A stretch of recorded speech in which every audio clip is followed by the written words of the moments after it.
And we are back at the island, and we are so excited because we have a very special guest today. And guess what? Our guest today is no stranger to me. I have known him since he was 3 years old. He has grown into a loving and caring man. He has stopped by the island today to share his testimony and cancer journey. So, ladies and listeners, I present to you Mr. Handsome himself, Carlos Archer. Welcome, Carlos. Hi, man. I appreciate all of the compliments and the well wishes for sure. Yes, we're excited that you took time out of your schedule to hang out with us at the island. So, of course, man, of course. Yes, so we're going to get started. We're happy to have you with us. And I want to just say we're blessed to have you with us. And Benita didn't tell us until just now how handsome you really are. Man, y'all stop, man. Y'all gonna make me You are. So let's get down to some serious business. And we know that you had a battle to fight. And so when you were diagnosed with lymphoma, and I'm understanding that's a blood cancer, what were your very first feelings? My very first thoughts when I got diagnosed? Yes. It was kind of a shock. Kind of like, you know how sometimes someone will tell you something and you'll think, this isn't what I heard. It was kind of like that. And I was just, in my mind, no, there's no way. I couldn't have said, men? Nah, so that's kind of what I went through when it happened. I was shocked. Yeah. And then how did you manage it? Because I know first you get the shock and then what happens? So first, it's, oh my God, this is what it is. It sets in, and then you start to think about, moving forward, how you're going to get through it, and what's important, And, for me, it was like, my family, I'm still young, I got things that I want to do, and I just didn't feel like my story was, written or over yet. So it was more so just about focusing on God and just trying to, get through the mud, if that makes sense. Oh, yes, it does. And what you're sharing is helpful to anybody who's fighting any kind of battle. And I like that you grabbed on or you reinforced your hold with God. You got to. He's going to take you through everything. Mm-hmm. And I know that once you went through that process of being in shock and then saying, how am I going to move forward with this? Then you had some options. And so I know in your bio that you told us that you went through a stem cell transplant. Mm-hmm. And so I think it would be really good if you would share with our listeners how that option works and what you experienced, because they may have to face it one day, and that would be helpful. Oh, for sure. All right, so let me take it back. Okay, so I get diagnosed, and initially I was supposed to have 6 rounds of chemotherapy. So I do the first 4 rounds of chemotherapy, and the cancer shrinking, going away. So after the 6th round, we do a PET scan and an MRI. MRI was, I believe, for my brain, and PET scan was for my body. So they do those tests, and it comes back that some of the cancer that I had got a little bigger, and there are some in some new places. So I go from that chemo regimen to another one. So I did about 4 or 5 different chemo regimens. Wow. They got weird little names like Matrix, Ice, Rice. I had this one, it was called intrathecal chemotherapy, and it was like a needle in your spine and all of that stuff. Yeah, so I went through all of that last year up until the last couple of months ago. And then it was the stem cell transplant. So what they do before the stem cell transplant, they give you really, really, really high dose chemotherapy. So you go in the hospital and you stay for about a month. And they give you, so every time I was doing chemo, I would have hospital stays. Some 3 days, some 5 days, depending on what regimen I was on. So you go in there for your stem cell transplant. And what they do is, before you go, they collect, you can have it two ways. I think it's called a autonomous and the auto. Anyway, there's two different ones. One where you can get stem cells from someone else, or you can use your own stem cells. So one day I went into the hospital and they collected my stem cells for about 8 hours in about 3 bags.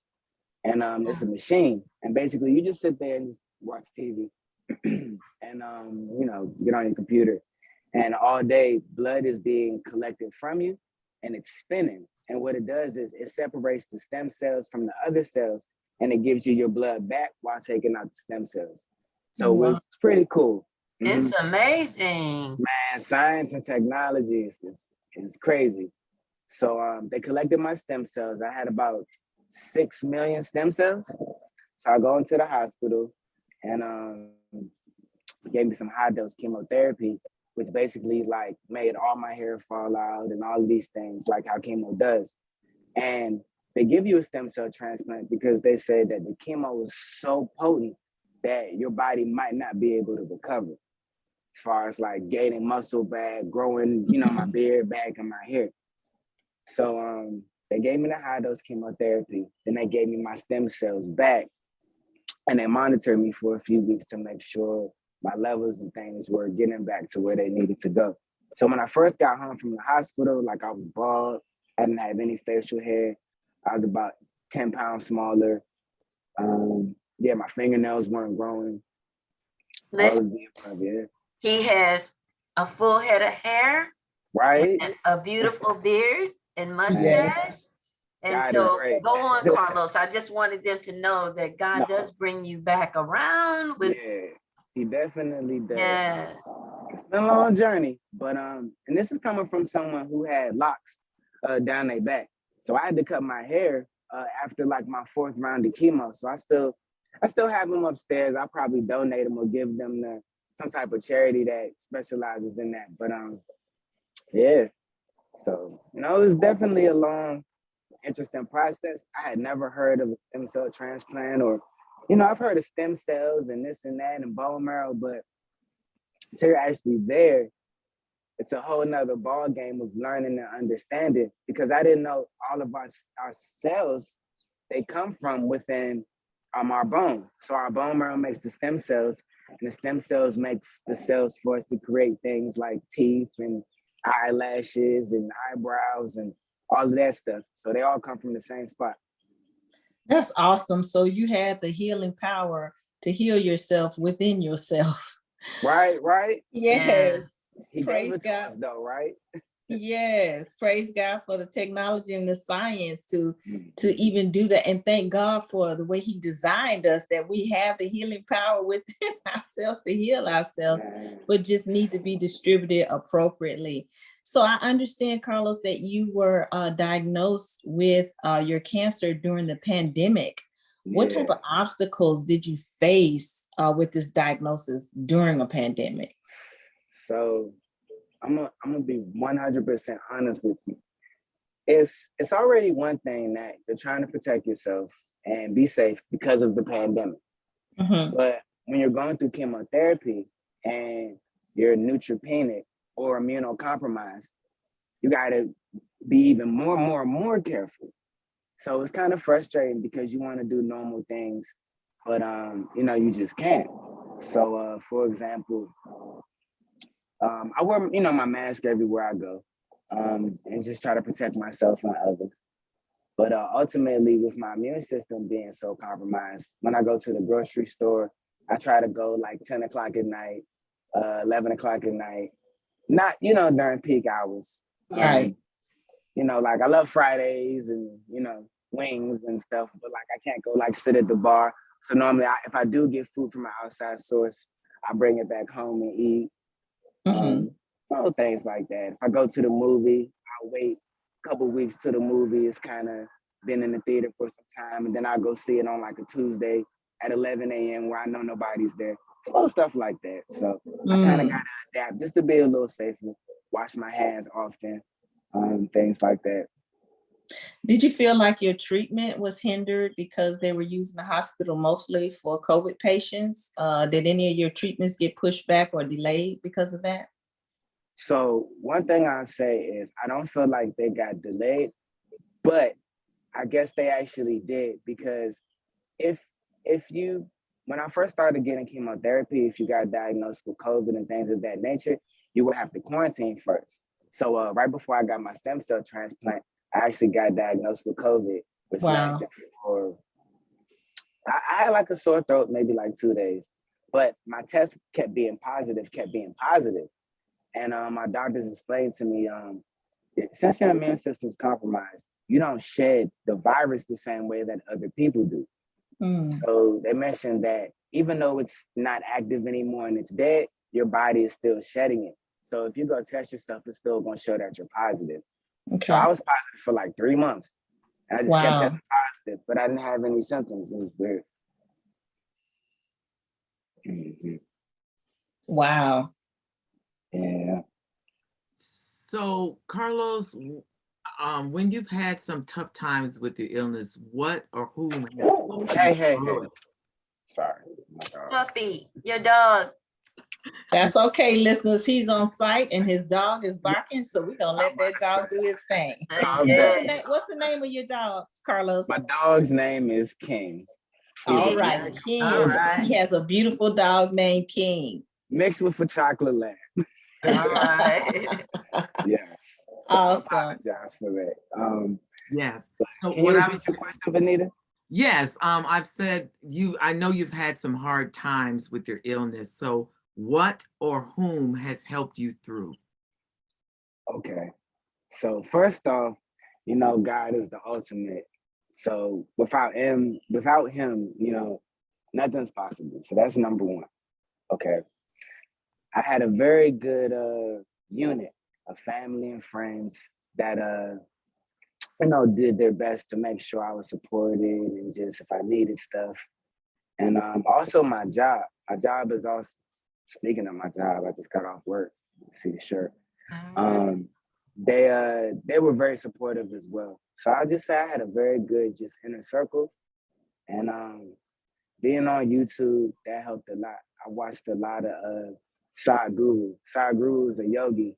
He just talks about like healing and he talks a lot about like just how the world is and things like that. So I listened to a lot of him. He just talked about peace and not having anxiety, not stressing yourself out. Mhm. A lot of yoga, a lot of meditation. That's helped for sure. Reading books, just trying to stay active, exercising. I try to do a little bit of everything, just to kind of stay busy. Okay. Mhm. So, based on that, what words of wisdom or encouragement do you have for others who are battling with cancer? A friend of mine told me when I was actually dealing with another illness, said temporary is not forever. So as long as you remember that temporary isn't forever and that at some point the rain's gonna stop, Mhm. you just kind of gotta keep that faith because it's hard. It's definitely hard and it's easy to get discouraged. It's easy to want to just, man, I don't want to give up, I don't want to do this anymore.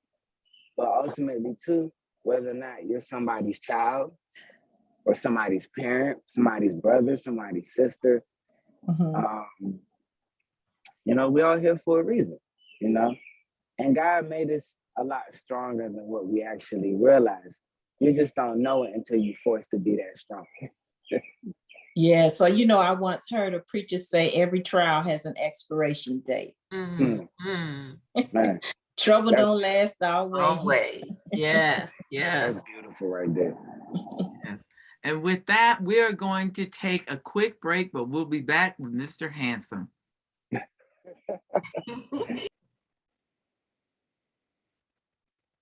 And we are back at the island with Mr. Carlos. And, I noticed in your bio that you worked at a medicinal dispensary. What was it like working there? And for those that don't know what a medical dispensary is, could you tell us?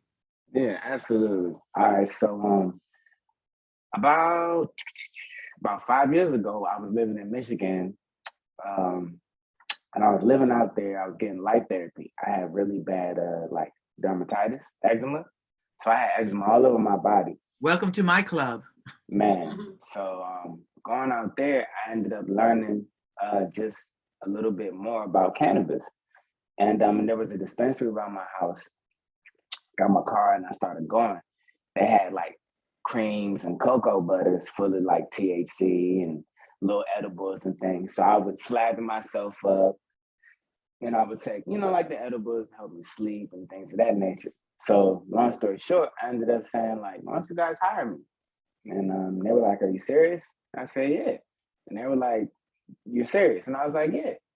Because I was thinking like, well, I've been a patient and I've been coming here. Y'all help me a lot. So I can literally talk about how the products that I've used here help. So they ended up hiring me. That was good.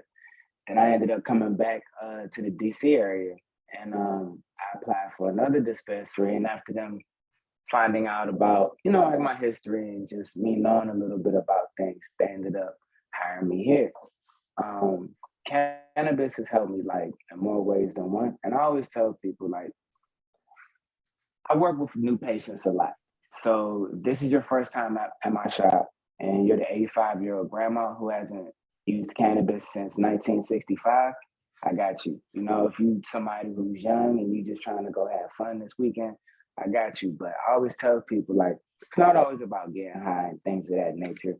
We sell edibles, we sell flower that you can smoke. We sell suppositories, we sell body rubs, we sell medicated icy hot. So we have different methods just to assist people. We even sell tinctures. A lot of people put tinctures in their coffee and things of that nature. But I always tell people, for me, I always prefer to go the more natural, holistic method than having to take 8, 9 different pills. And that was kind of my thing, But just seeing how we have so many people in remission. Me being a cancer patient and using the literal stuff that I've recommended for my own situation, it's been a blessing because I've learned so much just being in the industry.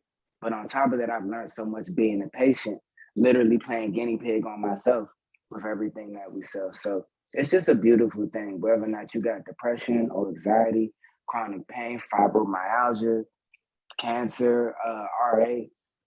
I just know that cannabis is treated, for me, a multitude of things, and for the people we help, a multitude of things. Okay, now I know they have some of these drugs as for medicinal purpose. Let's say I get some CBD cream or CBD oil. Will I pass a drug test? So a lot of people get CBD and THC like mixed up. So they both come from hemp plants. But okay. CBD, I believe, is federally legal now. So CBD doesn't, like if you rub CBD on your body, you're not gonna come up dirty in the drug test. Or if you rub like a THC product into your skin, you're not gonna come up, or you're not gonna get high from it. No, like to get high, marijuana has to be like flamed, like with a lighter. So it has to be combusted. Okay. Yeah. So if it's not combusted or decarb, you're not gonna get high from it. But okay, so I can get some of that for my arthritis in my joints and don't worry about having to pass the drug test. You're good. They sell CBD now, CVS. I was just in CVS 2 days ago, and they sell CBD and CVS. Okay. I actually have some of that cream for my arthritis on my ankles. Man, CBD is great. Yeah, and so it does help. It does help a lot. Nah, it really does. I always like telling my patients, because we have THC cream and CBD, and I say get a blend of both. THC is better for like bone pain. I've noticed CBD is better for like neuropathic pain. So like if you got nerve issues, CBD works really, really, really good. Yeah. Wow, you taught me some stuff. I know. I need to hit up the dispensary, I guess in another state, because it ain't legal here in Texas yet. I just need the cream for my shoulder and my knees. Y'all talk to me later after the show. I can hook y'all up with a store. Okay. That'll be great. That'll be great.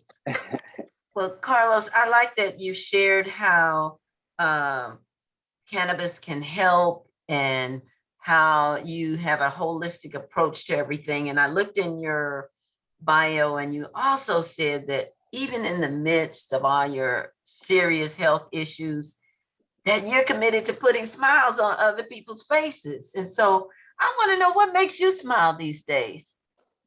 Well, all right. On the most smallest foundational level, from what I've been through in life, it's just nice to wake up. Let's start there.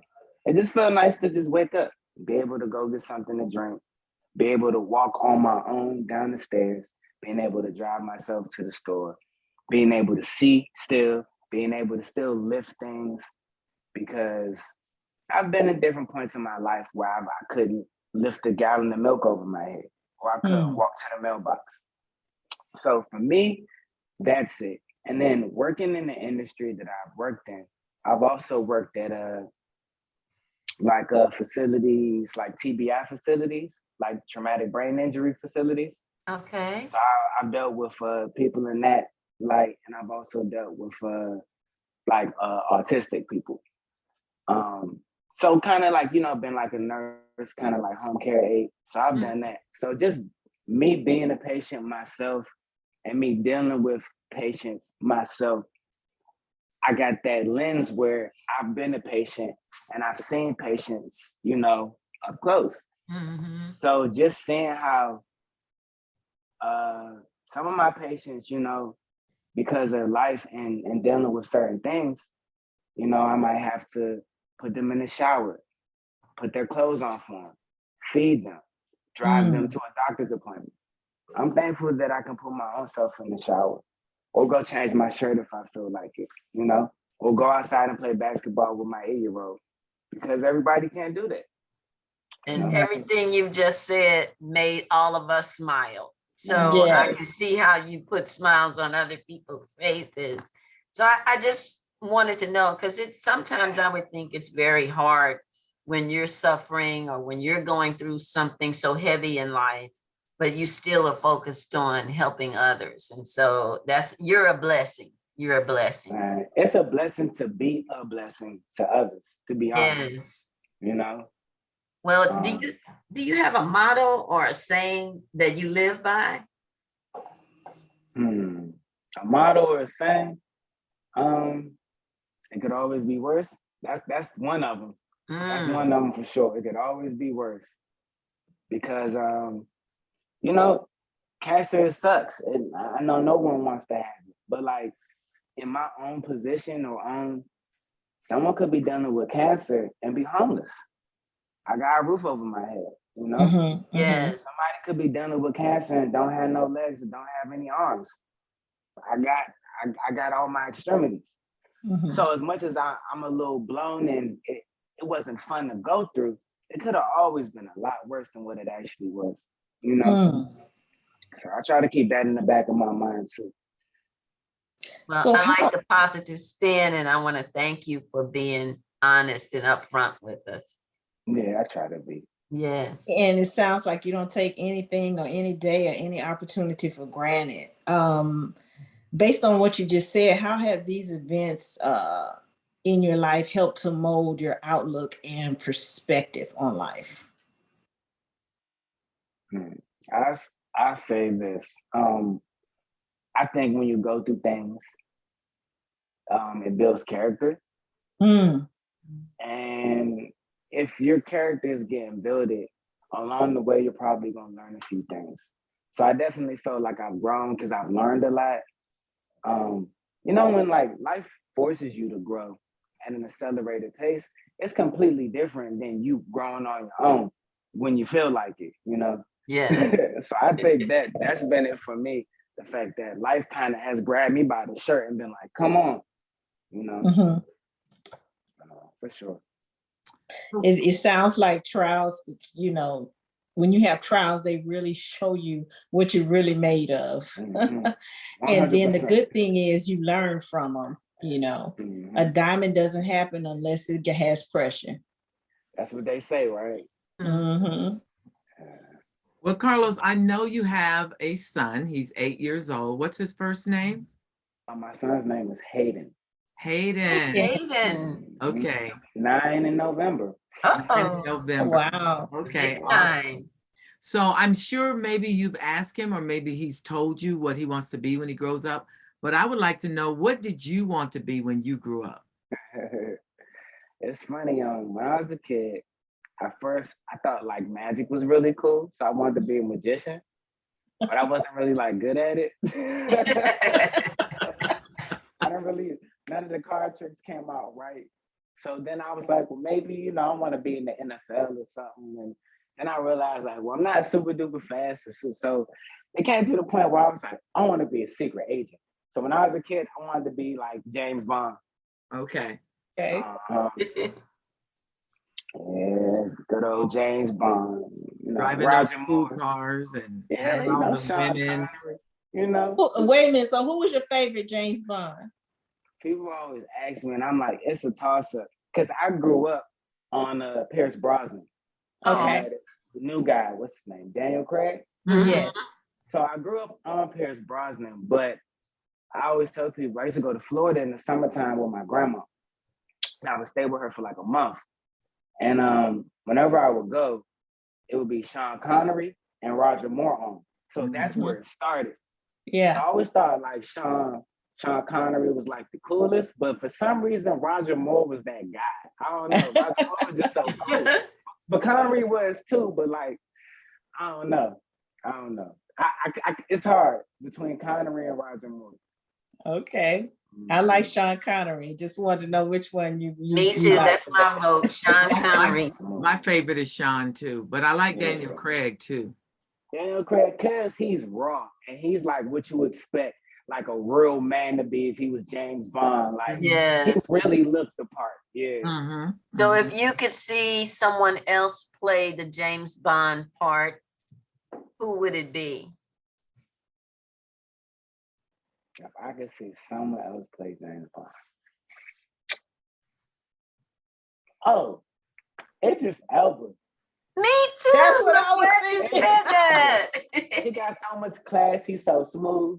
He a big dude. Perfect. He'd be the perfect.